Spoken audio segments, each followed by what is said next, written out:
Hello students, now we will discuss about the debentures.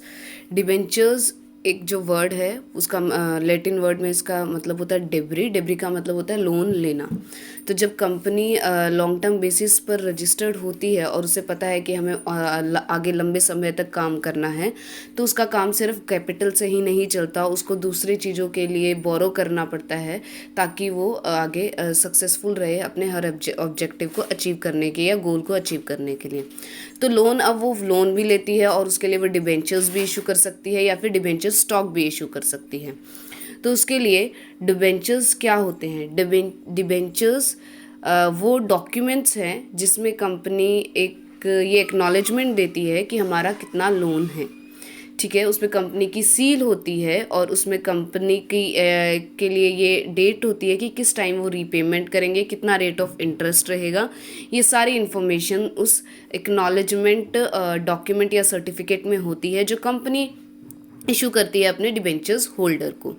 उसके बाद इसमें कैरेक्टरिस्टिक्स है। डिबेंचर्स एक कंपनी इशू करेगी, कंपनी उसको लोन लेने के लिए इशू करेगी और होल्डर्स को इशू करेगी। उसके बाद जो डिबेंचर सर्टिफिकेट है उस पर कंपनी की कॉमन सील होगी और उसमें ये दिखाएगा कि कंपनी की कितनी कैपिटल है और उसे कितनी बोरो करनी है।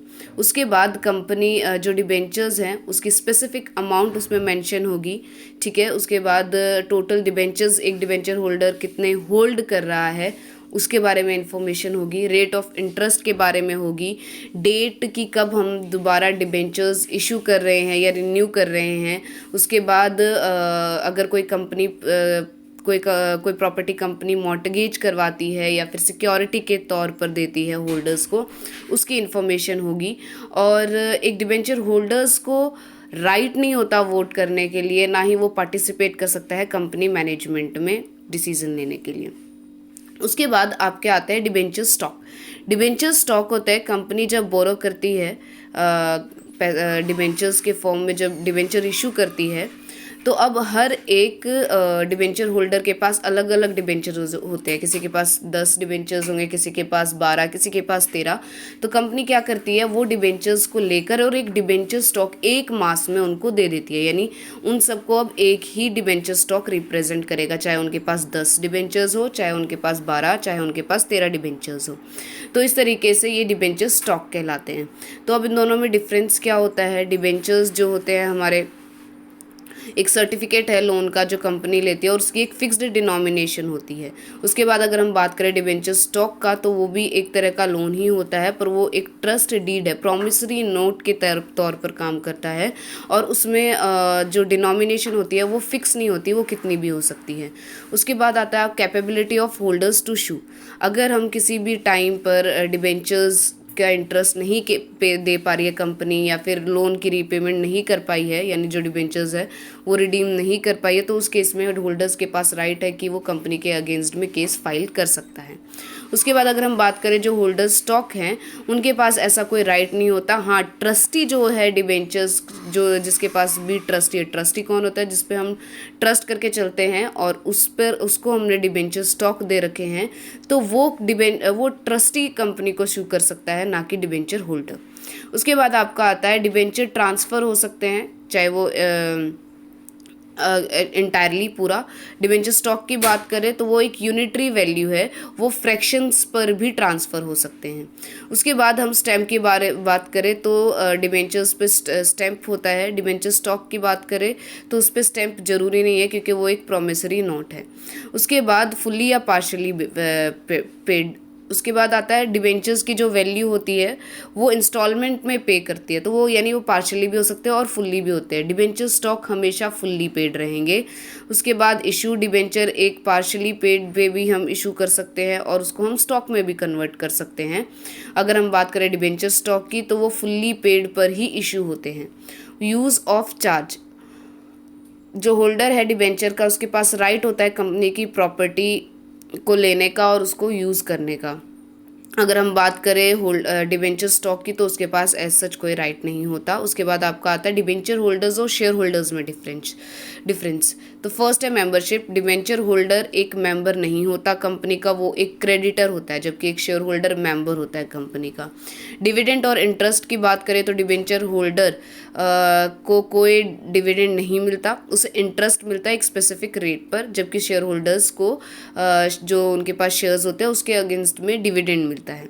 रिटर्न ऑफ मनी, जो अमाउंट है डिबेंचर होल्डर की वो रिडीम की जाती है पूरी, यानी उनको प्रिंसिपल अमाउंट दिया जाता है। अगर हम बात करें शेयर्स की तो उसमें ऐसा नहीं होता। स्टेटस की बात करें तो डिबेंचर होल्डर हमारे क्रेडिटर्स होते हैं और शेयर होल्डर्स हमारे ऑनर होते हैं। मीटिंग में अगर वोट करने की बात करें तो डिबेंचर होल्डर्स के पास कोई राइट नहीं है वोट करने का, जबकि शेयर होल्डर के पास राइट है वोट करने का। प्राइमरी राइट, जब कंपनी वाइंड अप होगी तो सबसे पहले डिबेंचर्स का पूरा प्राइमरी राइट होता है अपना मनी पहले लेने का शेयर होल्डर से। अगर शेयर होल्डर की बात करें तो उनको वो बाद में मिलता है। कंपनी जब बंद हो जाती है उसके बाद सबके पैसे देने के बाद, सभी क्रेडिटर्स को की डिमांड पूरी करने के बाद उसके पास जो पैसा बचता है उसके बाद शेयर होल्डर्स का नंबर आता है। अगर हम बात करें फॉर्म ऑफ इन्वेस्टमेंट, तो डिबेंचर एक लोन है और शेयर होल्डर जो शेयर्स होते हैं वो हमारे कंपनी की कैपिटल होती है, तो उसको हम इन्वेस्टमेंट कह सकते हैं। उसके बाद पेमेंट ऑफ इंटरेस्ट और डिविडेंड। एक डिबेंचर होल्डर को अगर इंटरेस्ट मिल रहा है वो इसीलिए क्योंकि कंपनी प्रॉफिट में है, अगर लॉस में होगी तो शायद ना मिल पाए। अगर कंपनी की बात करें लॉस होगा तो कंपनी को शायद डिविडेंड ना मिले, पर एक डिबेंचर होल्डर को अगर लॉस भी चल रही है उसका कोई फ़र्क नहीं पड़ता, उनको जो इंटरेस्ट मिलना है वो मिलेगा ही। उसके बाद हम आते हैं क्लासेस ऑफ डिबेंचर्स पर। एक होता है रजिस्टर्ड डिबेंचर्स। रजिस्टर्ड डिबेंचर मतलब जैसे ही आपने डिबेंचर इशू किए उसका नाम, उस होल्डर का नाम आपने रजिस्टर कर लिया है, ठीक है। जब भी आप उसको ट्रांसफ़र करोगे तो जिसको भी करोगे उसका नाम अगर रजिस्टर में लिख लिया तो वो रजिस्टर्ड डिबेंचर्स हो जाएंगे। बियरर डिबेंचर्स वो होते हैं, इससे कोई फ़र्क नहीं पड़ता कि उनका नाम रजिस्टर है या नहीं, जिसके पास भी डिबेंचर की एक्नॉलेजमेंट सर्टिफिकेट होगा कंपनी का उसी को इंटरेस्ट मिलेगा, वो चाहे कोई भी हो।